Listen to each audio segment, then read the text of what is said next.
I wonder if by continuing to lie, they aren't about everything. They're driving all of us a little crazy. Well, this is why your faith is the most important thing. Because for those of us that are Christians, it doesn't drive you crazy. You actually see what's going on, which is that we do not wrestle against flesh and blood, but against principalities and darkness and spirits, that there's a spiritual war here. And you're right, Tucker. I find people in this space that are not anchored to faith, anchored to Jesus, they do lose their mind. Because there is no rational or reasonable explanation for what the country is doing to itself or what we are experiencing. But if you then see and you know that there is a God and we are not him, that there is an entire dimension of angels and demons and spirits that are constantly struggling around us, and that there is a supernatural dimension, as you mentioned, all of a sudden, that does then make sense.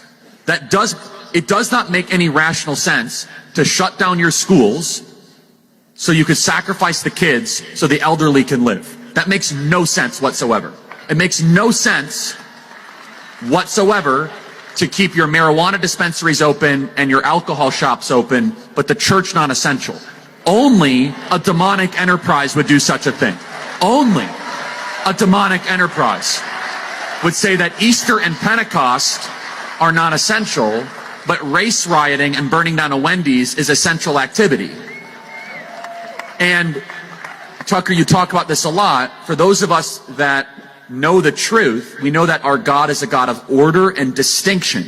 What is the first thing that God did? In the Hebrew scriptures it says, well, and also our scripture in the original Genesis, Bereshit, which is in the beginning God created the heavens and the earth, and then he separated and he made sense, he made order out of chaos.